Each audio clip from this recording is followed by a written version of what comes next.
Hello,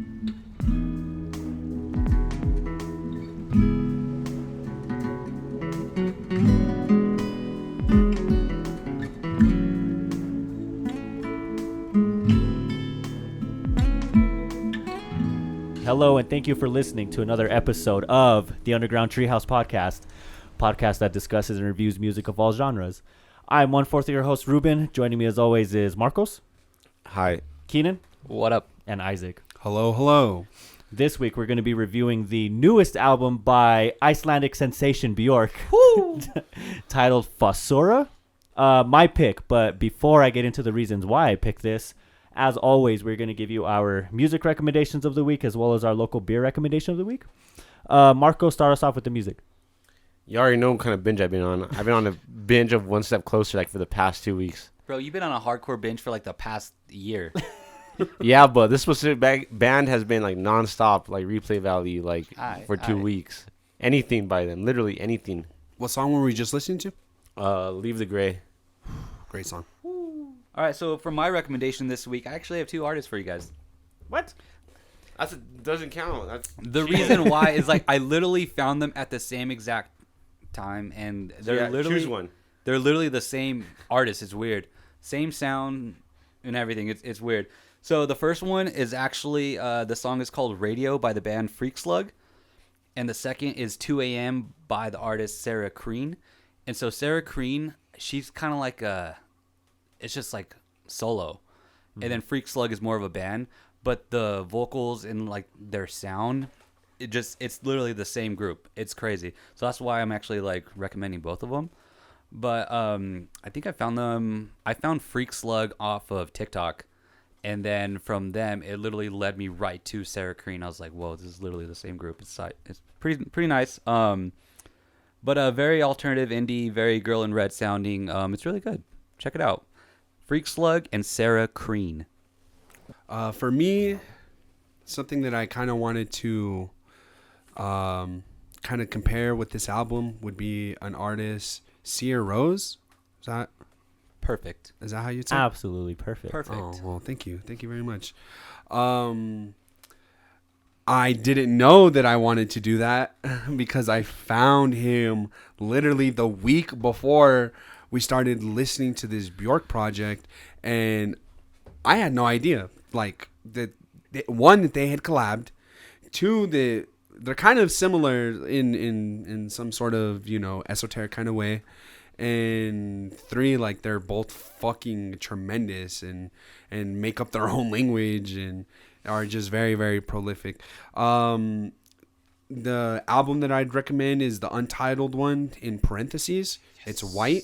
And that whole album is the soundtrack to going into space, bro. It's insane. Everything about it is just so personal and yet so out of this world at the same time. It's crazy. So check it out.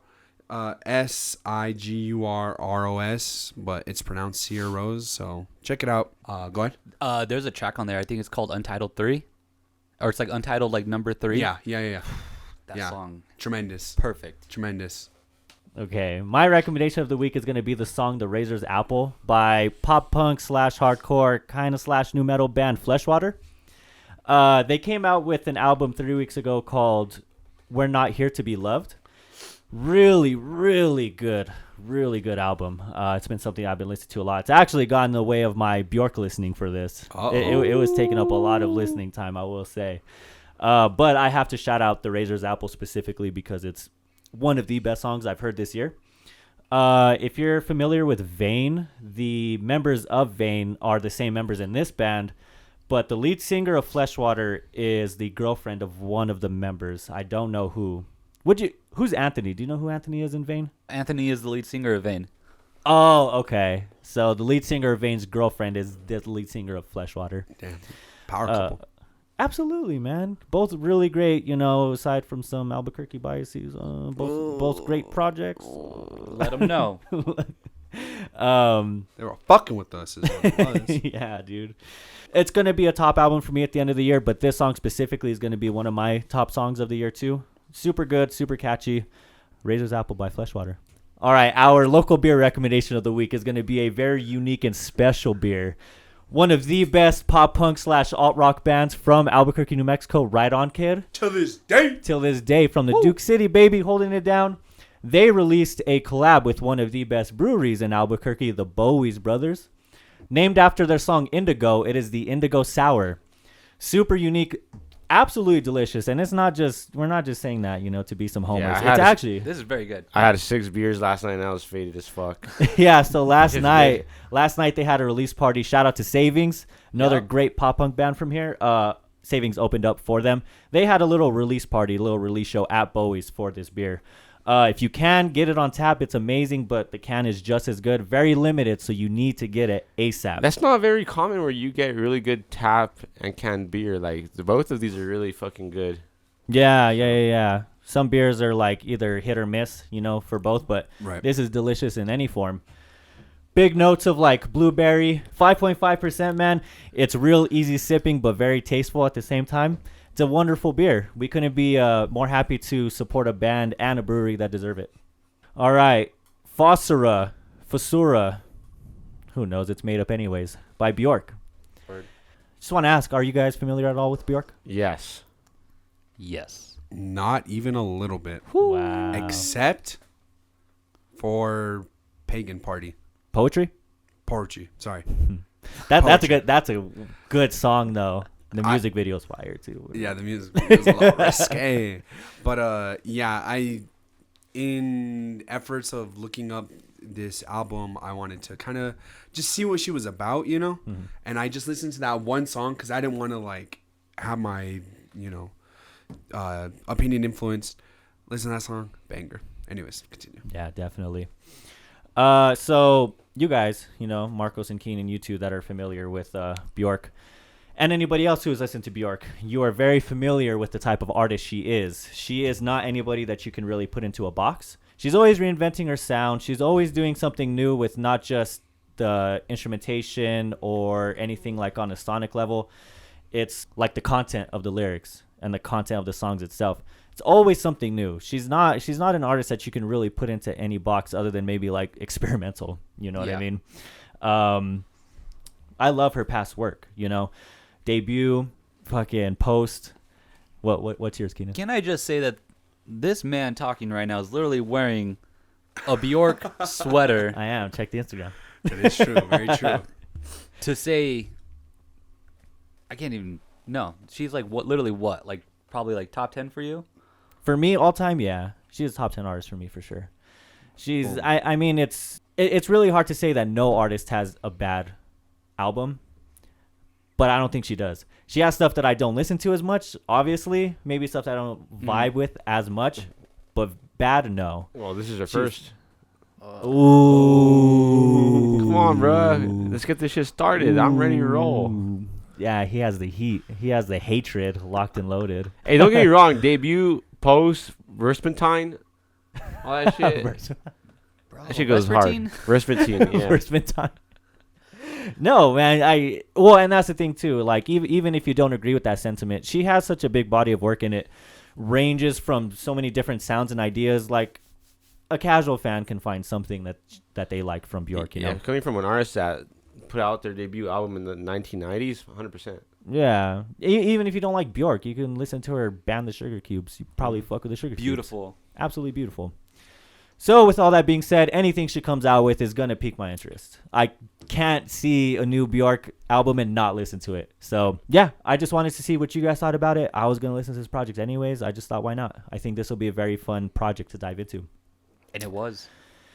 And it was, yes. We got a very, very interesting album with this. So the theme that she was going with this was like, she described it all the way leading up to the release as like a mushroom themed album, not in a psychedelic way, but like in the fungi, like in the literal sense of like the way the fungi, the mitochondria, the way everything's interconnected and we're all, part of the same organism. You know what I mean? Yeah, exactly. And basically like using that metaphor and like using it as a way that describes like family ties and family roots, cultures, love. How you said family ties, it's like a family tree and all the branches are all interconnected. You know what I mean? Right, definitely. The And roots, sorry. I was gonna say, yeah, deep roots. The roots. Yes. Yeah. Not branches. 100%. And not just how everything else is connected, but how she herself is connected and how that affects her own culture and her own love life and stuff like that. Yeah. So definitely not the first project we've got from her that's very personal, but this is one that I think hits very hard. Oh, man, So, this yeah, shit this is is just fucking like a whole nother brutal. level now. Oh, 100%. And that's what's fucking dope, man. She's been around forever. She's still pushing boundaries. What the hell? This woman cannot be stopped. So first track we get is a Topos. How dare you? I fucking hate this song, How dare bro. you. So, I yeah, was what was so hurt with this song, bro. So what about it? So this is your very first Bjork project, yes. and is this something you were expecting? Were you expecting like this type of sound or this type of direction? What were you expecting? Not at all. I was expecting like to be honest, like some indie pop, like some indie like lo-fi, like play a fucking acoustic guitar in your basement while it rains outside in Minnesota. Like I don't know. And she's fucking Icelandic, so I don't know why the fuck I thought that. Like, so that's fucking out the window. Fucking American. yeah, fucking pleb over here. But pretty much, I was just expecting something a little more, for lack of a better term, radio friendly. Mm-hmm. So then when I heard fucking Squidward's clarinet fucking sounding ass on this shit, I was like, what am I listening to? Like, she sounds beautiful, and I fucking love the way she rolls her R's, and like a lot of the way she pronounces words is like her in itself its own instrument. But this song, bro, if Marcos, please tell the people out there what song that you played comparing this song to that song, bro. It's literally. Keaton is so mad at me right now, but I cannot agree more. This shit sounds like Bjork. This ain't fucking Bjork. This is Bjork, bro. Oh, how dare you? If you look up the worst beat ever made on YouTube, it literally sounds just like this. Bro, this song is tight, but that's fucking funny, dude. It's literally. Song is not It tight. is. It What? is. Literally, he played it for us before the show, and It has a lot of it's spot on. similarities. It's spot on. It's spot on, bro. It's It's fucking- the most. She literally sampled the song "The Worst Beat Ever Made" and just put the shit on here. Yeah, No, this not a is- fan of this song. For me at least, the whole weird fucking noises that it makes and shit like that. Not a fan of it. It's not even weird noises. It's just, what is it, like the octave or the pitch or whatever? Like, why does it sound like that? Why does it sound Like purposefully obtuse? Like Squidward's clarinet. 'Cause that's yeah, why does it sound like that? Like, why That- does it sound off tune on purpose? It's Bjork. Ain't no way Bjork- that's Bjork, because everything else on this album Well, sounded she pushes fucking boundaries. It- That's for it's- sure. It's Bjork. It like literally like how Ruben said. Like it's Bjork. Like you No, have that's to. Bjork, bro. That ain't Bjork. That's Bjork. So the best way you could describe this woman's music is you have to be in like a certain like headspace for it, and you just gotta wait for the twists and turns. You do, you really do, because she could lead you this way, and she's literally gonna do a complete 180 on you, and go up and down. That's fair, And because so- I definitely think the second half of this song is even pretty good comparative to the first. Okay, yeah, I mean, Hot like, take. and like that very like orchestral, like with the strings, like it's literally it's chaotic. It is, and so it's, if you listen to like past projects, it's Bjork. So after me and Marcos just fucking trashed this entire song, what about you guys, or what about this song to you guys is redeemable about this? Because I know you have ears too, and I know that funky ass fucking clarinet or whatever the fuck that sound was does not sound good. So what about this song is redeeming? See, I like the clarinet. You're such a That's liar. a lie, bro. What do you mean? This is gonna make my top 3. How? Just in spite of you fucking hoes. Bro, if taste. it wasn't for that song on this album, it'd be a 10 out of 10. This Wow, was you like hated it that much? Like I hate it too. Like That's Isaac just said, one of the crazy. worst intro songs I've ever heard. The same. One of the worst intro See? songs of all albums. And I loved it because I literally have like, oh fuck, she's back. She's Yeah. back. She's back. Bjork Fair, doing fair. Bjork shit. Baby's back. I was very excited that this is like, I'm glad she started it like this, because it's very like in your face. This is what I am. It sets the tone for the album. So I mean, I guess I can't really blame you guys. I guess I can't really blame anybody if they didn't like this.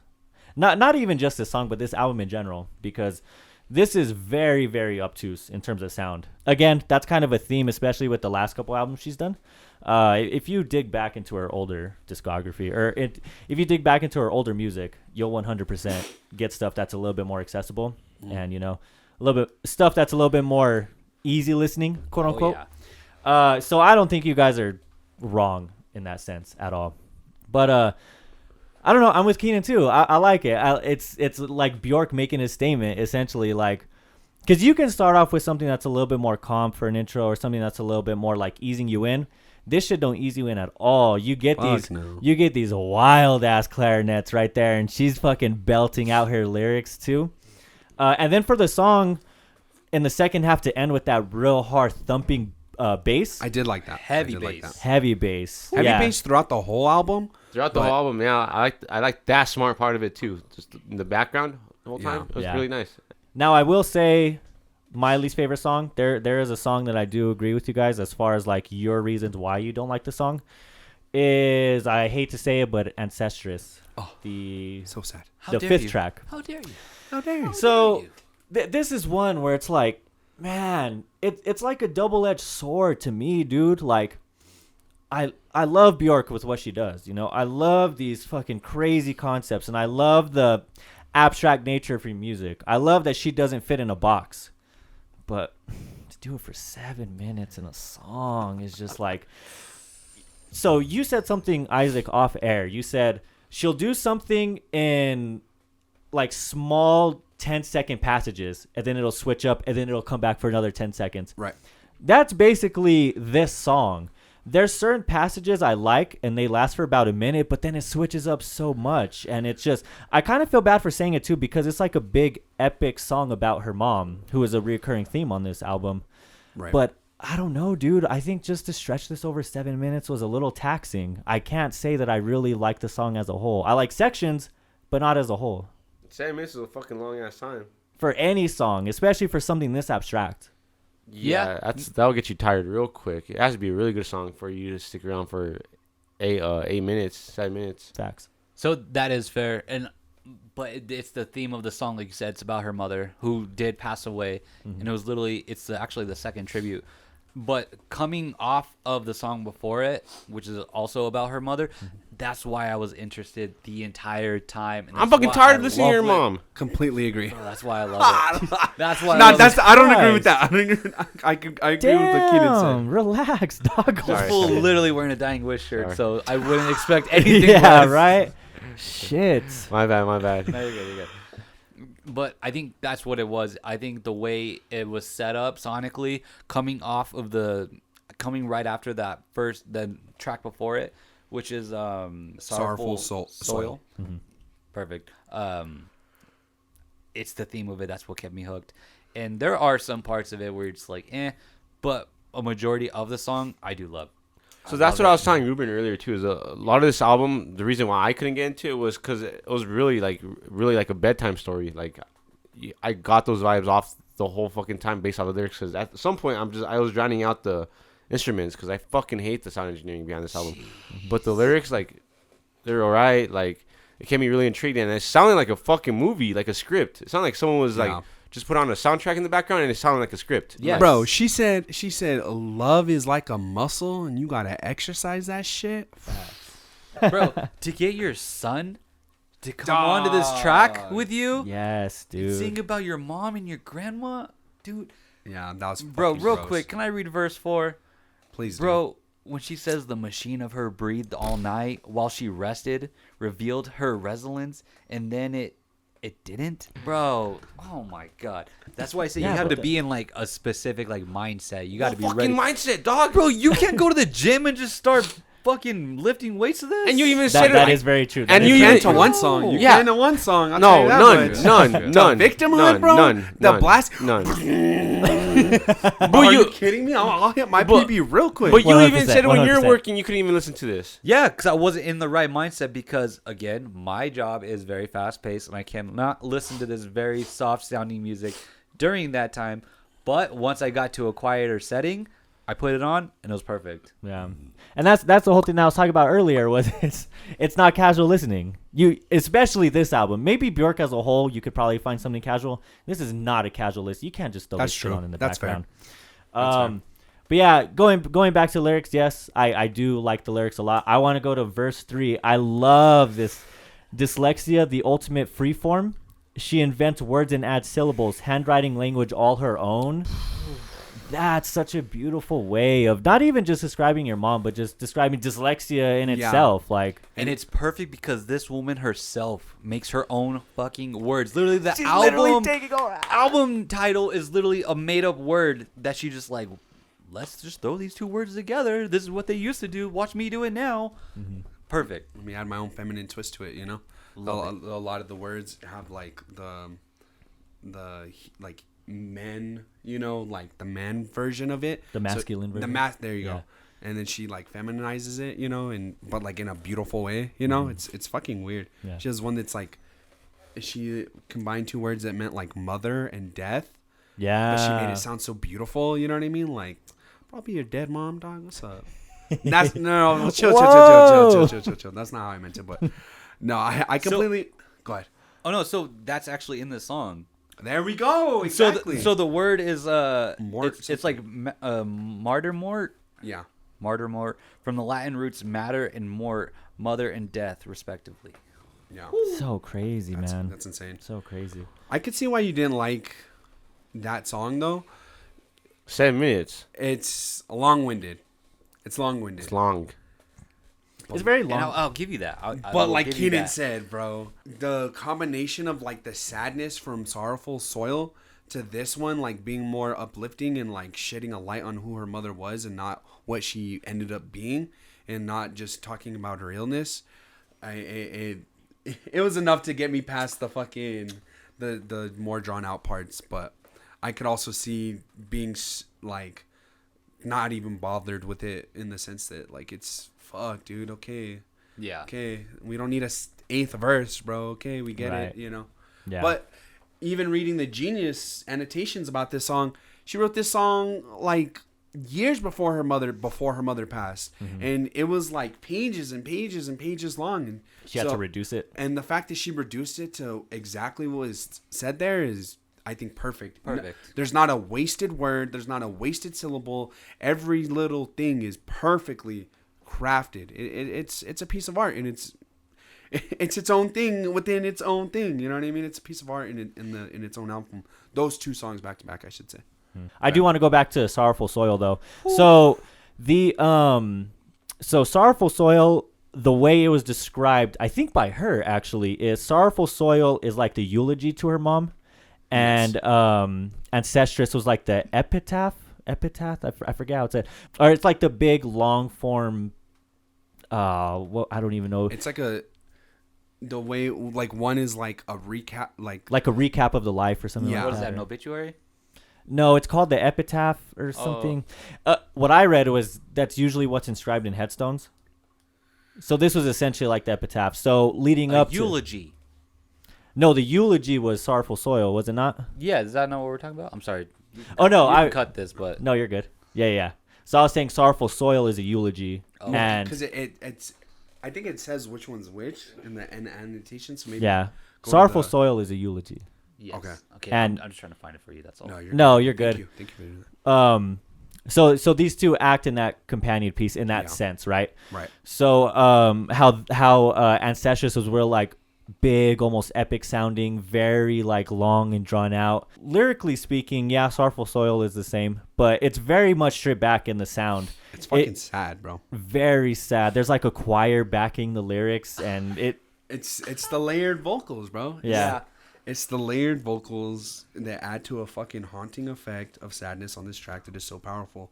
A sobering look at your parents' life in song form that tries to capture the pain and emotions that you're feeling knowing that their end is coming. Like, it's crazy. Fuck, man. Bro, the ending when she says you did your best. You did your best. I know. Oh my Balling, bro. Balling. Oh my god. Balling. Marcos is looking at us with his shark eyes over here, but I'm balling, dog. Dude, I want to cry right now. And then you get And then you get sorrowful. No, you get ancestors right And after. then right after Yeah. that, yeah, which is like the big epic version of it. But Yeah. man, No, the but Sorrowful Soil sounds way cooler. God, I'm gonna be so hurt when my mom dies, dude, and I can't imagine like the feelings of it. And fuck, dude.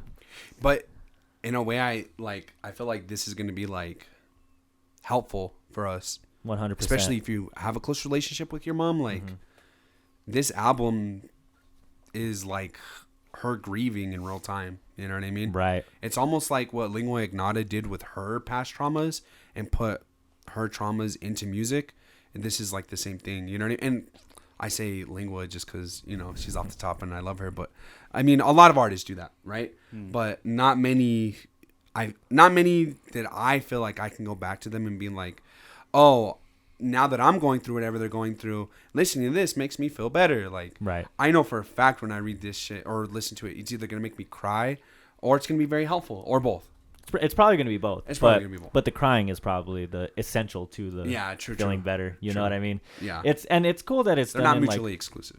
right. It's cool that it's done in like such a meaningful, like almost uplifting type of way too. You know, it's very much that whole like you should celebrate somebody's life when they die. You Yeah. shouldn't. You know, that's kind of like the vibe I get with this with these themes. Oh, I yeah. get know? that too. Especially since, like I've been saying, and how she keeps saying how this whole album is like fungi. Like we're all connected, baby. Like your physical form is gone now, but like I'll see you soon. You know what I mean? Like it's we're all just going back to the earth. You know what I mean? Right. Very Bjork. Jeez. Wow. Very Bjork. Very Bjork. Yes. Very Bjork. Are you sure so- you never listened to her before? Actually, Actually, yeah, you sound like a very seasoned Bjork veteran. No. no, I just love my mom a lot. give him the hoodie. Ruben, give him the hoodie. Yeah, I gotta give it to him. Damn. Let me wipe my fucking tears, bro. Let's get past these two songs. Jeez. Okay, well, there's a third one though. No, I know. The very last track, and I want to bring it up because it ties in. It's the final track. Yes! It's the final track of the album, and it's also the final track that deals with her mother's house. But Uh-oh. I didn't get this song was about her mom. I thought this was more about her explaining herself to her children because now we got her daughter on the track. So Fucking layers to this shit. I love her. So personally, like listening to it, I got more of her like describing herself. I didn't really get it. Her explaining about her mom again. Right. Why not both though? It could be, and That's it what I was probably, thinking. it It's a- probably it's a- was. It's what? It's. I got the fact that it was like a double entendre. So whenever she's talking about herself, it could be talking about her mom too. Yeah, it could be. Yeah. In ways like where she kind of like relates, and you know, kind of like hard to like let go of your child as they grow up. Mm-hmm. It's funny because I didn't get that interpretation until you just said it, and now reading the lyrics, I can totally see that. Yeah, I can totally see that, which is perfect because how you guys were saying, like it could be both. It could be very it could much be both. so I could did be. not capture that the first time I listened to it, but yeah, it definitely could be both. I kind of took it as more motherhood in general and like what it takes to like love someone unconditionally with your whole heart in only a way that a mother could, you know, or a father. But you know, as long as it's not your father's house, you know, it's your mother's house. So yeah. that's, you know what I mean, though. It's, to me, it's about like parenthood and just, you know, just that just fucking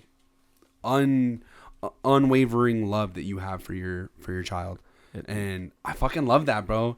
I love when songs are unapologetically just kind of just pouring that love out. Like I don't know. I feel like I personally don't find music that is that loving without sounding fucking, you know, cheesy as fuck. So like literally, so we got the first two tributes to her mom, which we just went over, and then now throughout the entire album, we get it her ending it off like, okay, like my mother, I'm able to let you go. Because in the song, she says, you know, the more I love you, the more you love me, the better you will survive, the better I will survive. The more freedom I give you, the more freedom you give me. So it's like letting your children grow up. Yes. Letting them be themselves. Like, not so much like I'm going to be like my mom, but like now I'm in this position. Like, I have my kids. I know what it's like. Which now I know is- how you felt. I know what you went through. Which is hard to do as a parent. I'm not a parent, but I know for a fact that you can't really dictate your kids' lives. You have to they're going to find their own personality. They're going to get their own opinions and stuff like that. So you have to let them grow. accept them for who they are, and hopefully they'll become a school shooter. Yeah. Hopefully not. Yeah, hopefully not. Hopefully not. That would be kind of lame. God damn it. That was beautiful. And then you say that shit. Damn. You know, I always had to turn that shit up a notch. Also, this could also be like, yes, about like motherhood and stuff, but this whole album is also about love and like her relationship with love, I guess, if that makes sense. Like, just how love has affected her and the things that it'd make her do and so on and so forth. So in a way, this could also be like a song about like letting, like you said, letting go, but also being able to Let go of relationships? let go of relationships as well, not just like family relationships, but just like that, not just family relationships, but the relationship that you have with just another human being. You know what I mean? And Which is not hard. and not like being, hovering around them or whatever. A lot of this Stalking them. album is like being able to disconnect from that. You know what I mean? And be healthy in that disconnect and not be bitter. You know what I mean? And so, like you said, how you just literally just read that lyric. The more I let you go, the more you can let me go. It's the same thing. Man, you had such a great point, Isaac, about how this is just like not a mother's love or like a love between, mother, daughter, children and mother, but love as a whole. I want to move on to that with one specific song, but I just have to say, dude, the backing vocals on this and the melodies that were almost like sampled and repeated throughout are just amazing. It's definitely one of the more touching ones because a lot of them have either this very dark, somber feel to them, and then a lot of them sound like way over the top and like Sound like playful almost. It's like playful, exuberant, fucking like just over the top happiness in a way, or like over the top with brightness and energy. And this one's like serious, but happy, but not playful. Yeah. I guess like it's like stoic in its love, I guess. God damn, stoic was fucking, that's a perfect word for it. Holy shit, man. The song that I wanted to follow up with your explanation of that love is Free Fall. Yes. Free Fall is, 100%. I mean, yeah, this is like, this really encapsulates that idea that you had of just love with another person. Yeah. I really like the sonic direction on this one too. This one was that second half, dog, with the plucky strings. yeah, Yes. that's a crazy beat switch. I don't even know if you could call it that, but Bro, because you go from like them using the bow on the strings, and then they go to plucking this. Oh, it's perfect. that second half is actually a really good example of that, like playful, like boop boop boop boop, boop real boppy kind of sound. Yeah. But it's so weird and it's so jarring because this first, not even half, the first 3/4 of this song was very, very like sorrowful and very, very deep and Somber almost. very somber, despite it being like about a love that you 100% commit to. Yeah. Something that you feel 100% comfortable with. Bro, the second half with the plucky strings and the very captivating vibe is fucking beautiful. Literally painting a picture with her words to describe love. Her love. There's no one else could describe love the way she can, and no one else will have love the way that she loves. And in that way, nobody will make music that is this touching, bro. You know what I mean? Like her love is transcendent, bro. Like I'm fucking in love with fucking Iceland now, bro, and I don't even fucking know her. Like, Yes. I don't know. I literally cannot top that. By just fucking adding on to how great that outro is with the strings. Mm-hmm. It's literally couldn't have been any more perfect. Yeah. Literally, Isaac, well said. Thank you. Thank Yeah. you. It's well done, Bjork. When I say these words, it's not very hard. Everything that I'm saying is coming from the heart and kind of just flowing off the top. Most of it just because on instant gut reaction, these are the emotions she invokes. She doesn't make music to put on in the background. She ain't making music casually. She's making music to touch your fucking soul, bro. To make you feel something. and she does a goddamn good job, bro. 100%. She is touching the fuck out of my soul, bro. And then another song I wanted to jump to is Fungal City. This one is a little bit more like straightforward with like the love. To me, this one was a love of a partner. Was an intimate relationship, Right. This one, dude, this feature, I've never heard of this guy before. I shouldn't say I'm surprised because it's fucking Bjork, but I will say if I had to choose an album that I didn't expect, like an R&B feature, it would have been fucking Fossora by Bjork. Yeah. But that Serpent with Feet feature, he's featured in the 2 choruses throughout, man. He sounds so damn good in the back. But yeah, I really like this song in the sense of like that intimate like relationship that you have with a partner. This one was similar to like Free Fall, where it's kind of like just leaving yourself open and being vulnerable to it, Uh-huh. Like despite the sound not even like being as deep and sorrowful sounding as like a Free Fall or like, as like an Allow maybe. Yeah, but what did you guys think about this one? I really like this song. I don't really have too much to talk about it like sonically, but I love that this song and this, like, she's choosing Fungal City to talk about how her love is interconnected. That's fucking genius, bro. Fucking genius. I wrote here in my notes, comparing her love to that of a multi-level, interconnected cohesiveness of fungi that's, spans between millions of organisms is fucking so smart. Fungi might be the building blocks of all of life, just in the same way that love is the interconnected part that makes us all fucking human, bro. I may be one person, but we are all humans together, connected, living together on this earth. And it is love is what holds us all to one another, bro. Oh, this dude just described the whole fucking album. God. What the hell? Let me talk first next time. Holy shit. God, what Isaac said. Jesus. Copy and paste that For shit, real, bro. copy pasta, bro. Copy pasta. Bro. Oh, well, it's just me describing that about like fucking Starbucks or some shit, bro. Her accent adds to like this like the almost otherworldly cosmic feeling that she has about herself, or not about herself, but through her music. Like, it's so fucking out of this world, bro, that I can't even understand what she's saying. She sounds like an alien, bro. And yet she's speaking to me, bro. She's talking through my heart. Like, she's so out of this world and so personable at the same time. It's crazy. Mm-hmm. Yeah, and it's like, she has a deep accent as is, but she purposefully, delivers the words in a very She weird. enunciates it in a- Yeah, she isn't just a. I don't even know if this makes sense, but she doesn't just sing it in like a typical way, if there is a typical way. Like, she adds these very like drawn out like True. pronunciations to it. True. I mean, a better way to say it is she emphasizes it. She emphasizes Yeah, a there you lot, go. but she emphasizes like weird parts of words. You know what I mean? Yeah. And That's she's it. and she's singing made up words on top of it. Like, fuck, it's kind of hard to follow at times. You And know then what I she mean? stretches that word out by rolling her tongue. Yeah. Yes. Oh, that's Yeah. my favorite part, though. Yeah, it seems like she doesn't have much of a flow. It's almost like a spoken word type Yeah. of. 100% is. If you could sing spoken word, that's pretty much what she's doing.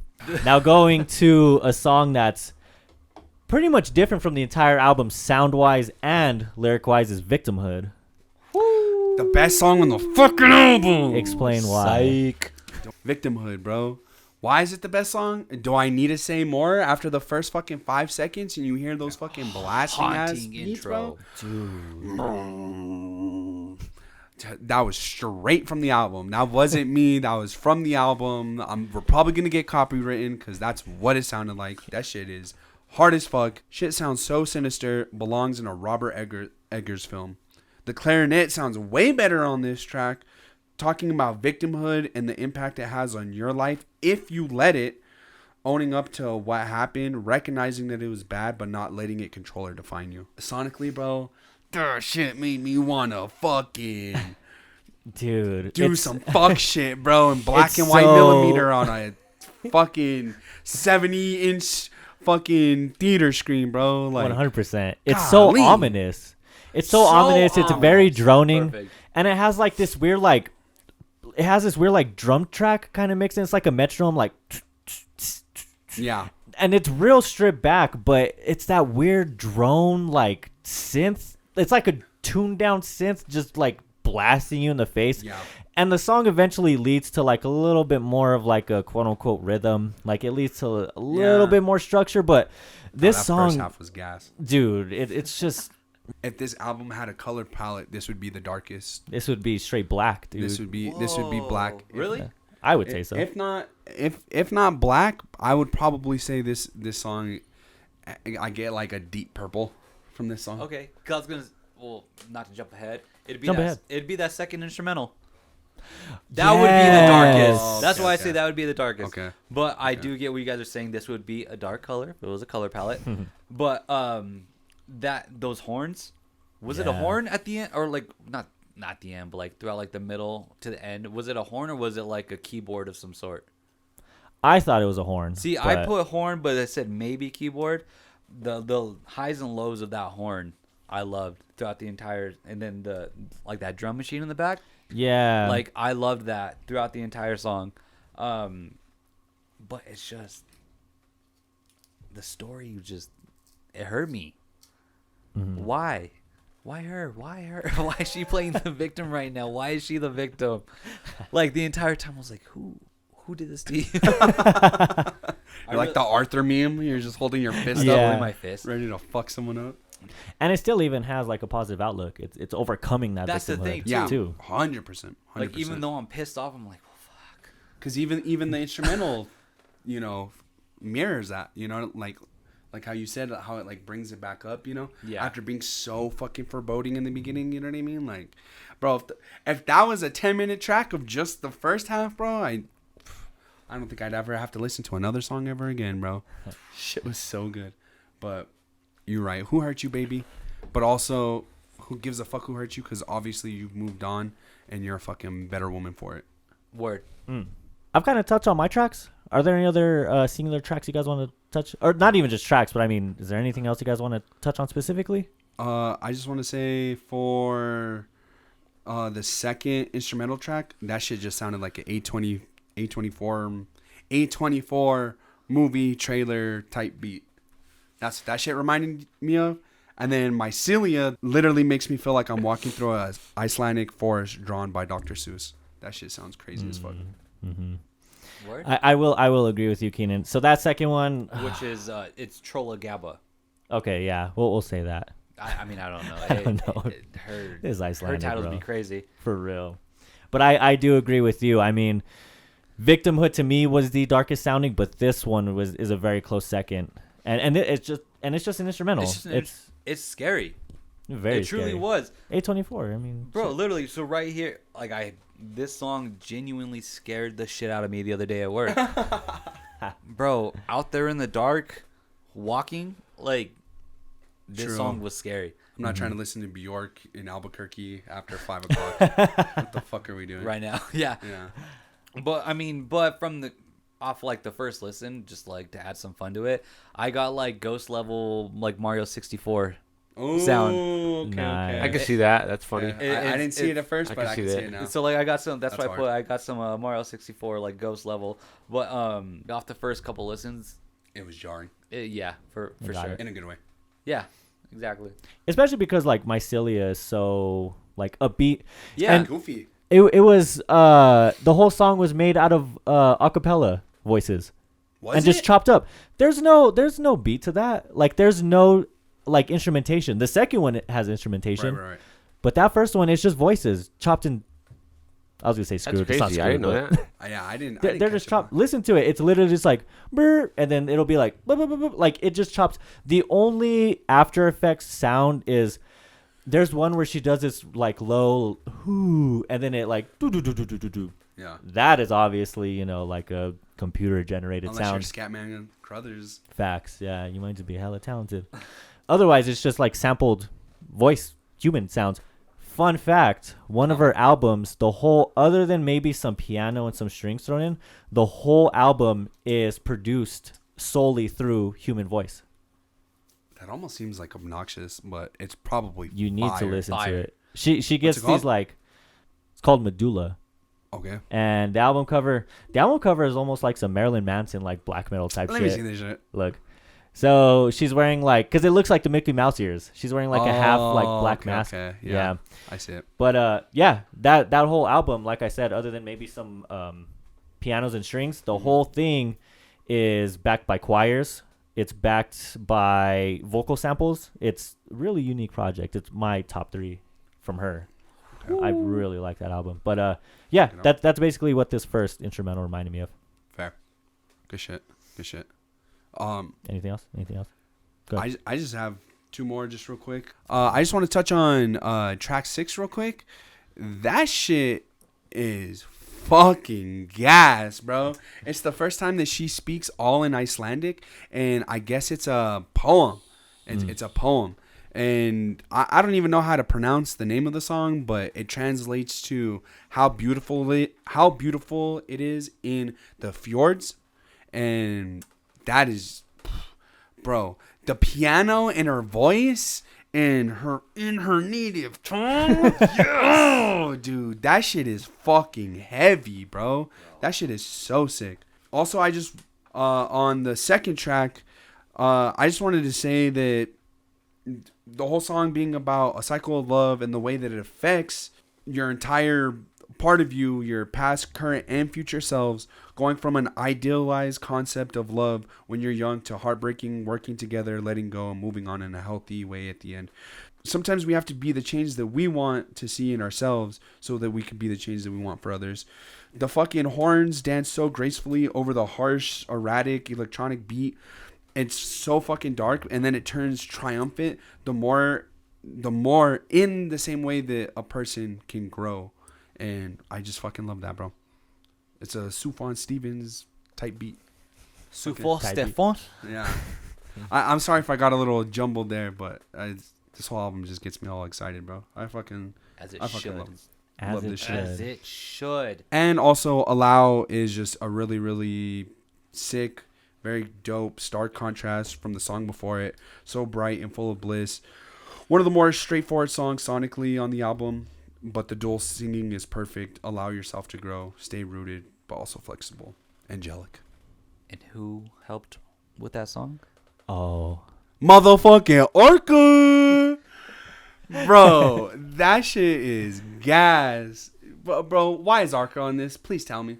So this song was actually written for her last album, Utopia, which was produced by Arca, but she kept it.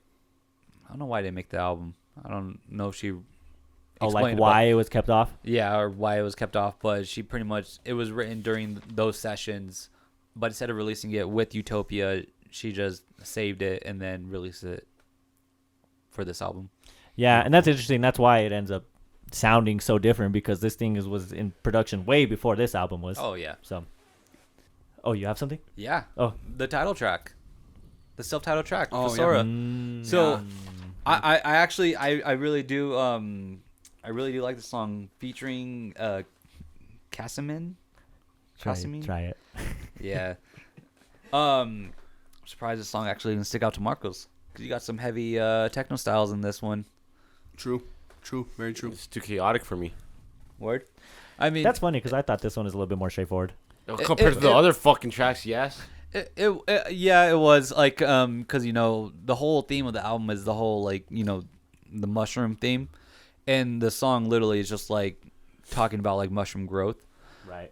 But like how chaotic and like how even like in some points how heavy the beats were, it really did actually stick out to me. Mm-hmm. And overall, like it was just cool to kind of like how it pretty much explained the album in its whole. Right. Like Say that really, last part again? it explained the album Oh, okay. in its entirety pretty much. Okay. Because literally, like how how mushrooms grow and spread. Literally, that's literally how this song was. Like Isaac explained it earlier about how the ties to love and just mushrooms in general, and like how they spread and grow and how they're rooted. This song pretty much explained that. Like it was literally just like a quick explanation of the entire album, and I think it was perfect. It's all love. Mm-hmm. It's all love, baby. It's all love. Why? It's cool that I guess that's something that I wanted to say earlier, but you teed me up perfect for that. Is, I mean, it's very straightforward in the sense of its message, but the sound is very jumbled, and there's a lot of different things. But I think that's sound wise, I think that's a perfect representation of just love itself. You know, it isn't straightforward. It isn't, you know what I mean? It isn't anything linear. You're going to go through highs. You're going to go through lows. You're going to go through weird fucking shit in between. And it's True. going to hit you out of nowhere. You're not going to Like expect a clarinet to the face. Yeah. Like you're going to dare get some of you. that shit. It's going to be rocky. It's going to be very sad. So I think the sound perfectly encapsulates that. All right. Let's get into our overall thoughts, top 3 tracks, and overall score. Marco, start us off. Lyrics, voice, amazing. Sound engineering, hot garbage. I hate it. I can't listen to it. Literally, I hate the instrumentals, every part of the beat, every track. I hate it. Sorry, dude. Hot take. I'll make it short and simple to you. Lyrics, spectacular, but yeah, sound wise, not good at all. Top 3 tracks are probably Ancestress, Victimhood, and Chola Gaba because of the dark ambient. Okay. So atmosphere that it gives out, really fuck with that. I'll give this project a solid 4 out of 10. To be fair, I thought it was going to be a lot lower. I actually did too. That's 2 Alright, points higher than I thought it was let me- going to be. So 4 out of 10 because it's Bjork. She is, like I said earlier, to call her a talented singer is an understatement, and even a writer, lyricist, like amazing. But it's just like I've gone through her discography before. This album just wasn't for me. So I can't fucking give her like a 2 or a 1 because just the album wasn't for me. I know she experiments and pushes boundaries. Just this one wasn't for me. I guarantee if she came out with another album, or if you go through her discography, there's gonna be albums that I like from her that you're gonna hate. Yeah. Mhm. But it's just fair. it's just that she pushes the boundary too far out for me. That just I didn't like. So probably not gonna listen to this again, honestly. So Fair. Understandable. I'm surprised you even have 3 tracks that you even want to shout I out. know. barely, and that's just because they fall on the more dark ambient side, and I was able to listen to them and tolerate them. So overall, I really like this album. I definitely think, like I said in the beginning, you do need to be in the right mindset or headspace when it comes to listening to this album. It's Bjork. You don't know what you're going to get. She's going to take you up high, she's going to take you down low, and she's going to take you all the way around and then back. She's all over the place. And so I'm glad she's back. Like I said, she never left. I really love the orchestral vibe from this album, especially alongside with those lyrics, especially the deep ties to the motherhood. I really love that. Very heartfelt. What else can I say? It was a really good album. Top 3 tracks: Her Mother's House, and I'm actually gonna pair these 2 together: Sorrowful Soil and Ancestress. Nice. And then Free Fall. Nice. And I got to give an honorable mention is to Fossora, the self-titled track. Overall score, 8 out of 10. Nice. Great album. Cool. Good stuff. It's Bjork doing Bjork things.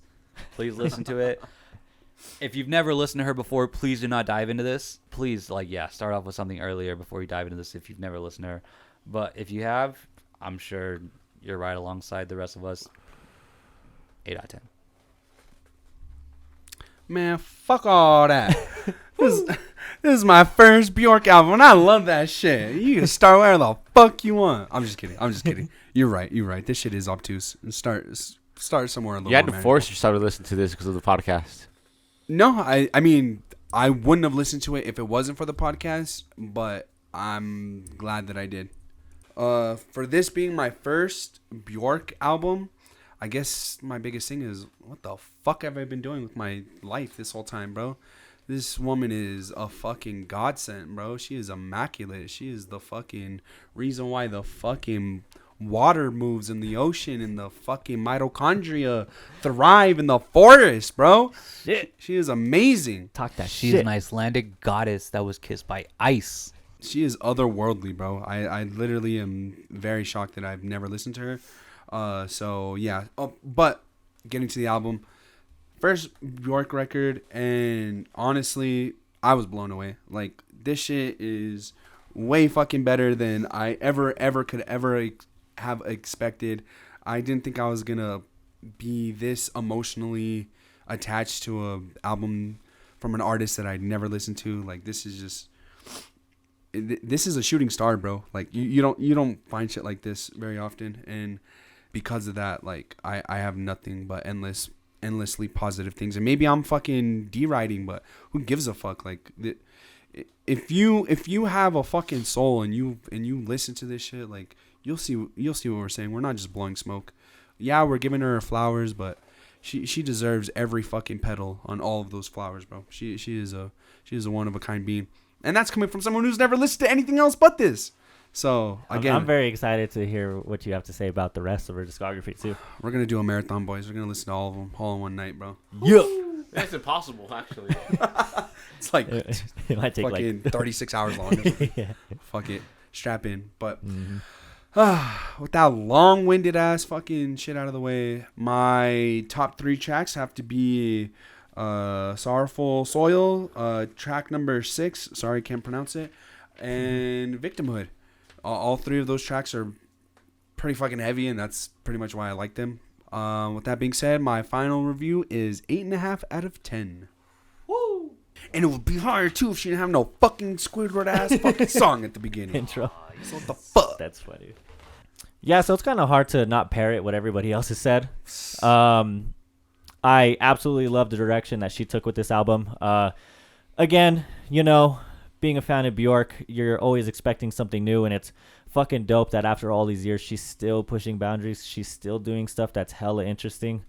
I love the fungal theme throughout. I love the ties to like the roots of culture and the roots of love and the roots of family. It's super fucking cool.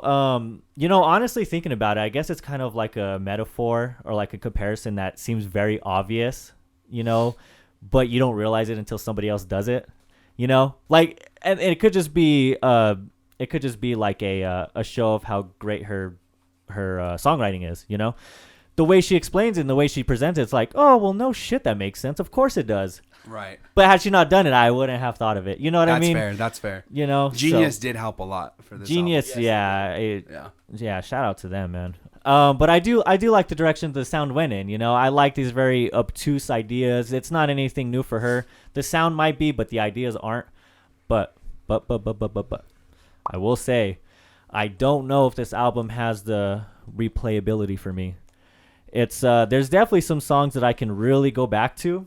You know, there's definitely songs that I really love, and you know, the sound obviously plays a big role into that, but I think the lyrics and the meaning and the message behind them plays a bigger role. I guess I can really only say there's one song that I don't really like, and that's Ancestress. Otherwise, every song is good, but I honestly don't know if I can see myself coming back to this whole project, you know, and I can't lie, that really, that takes the overall score down a few notches because, you know, I mean, what makes an album, what separates an album from great and fantastic? To me, value. It's the replay value, exactly. 100%. I think it's a great album, but I don't know if it really passes that threshold, you know? So, top 3 tracks for me is going to be number 3, Victimhood, number 2, Fungal City, and number 1, Freefall. And my overall score is going to be a 7 out of 10.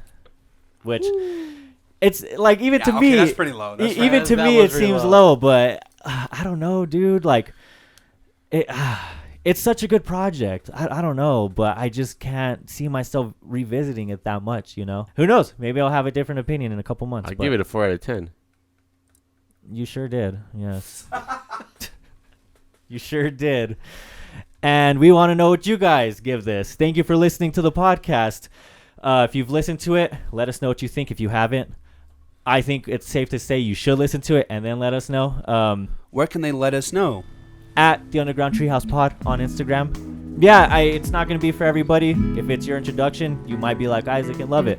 That's the beauty of Bjork. You're going to find something you like in her whole discography. Again, thank you guys for listening. We'll catch you next episode. Later. Bye.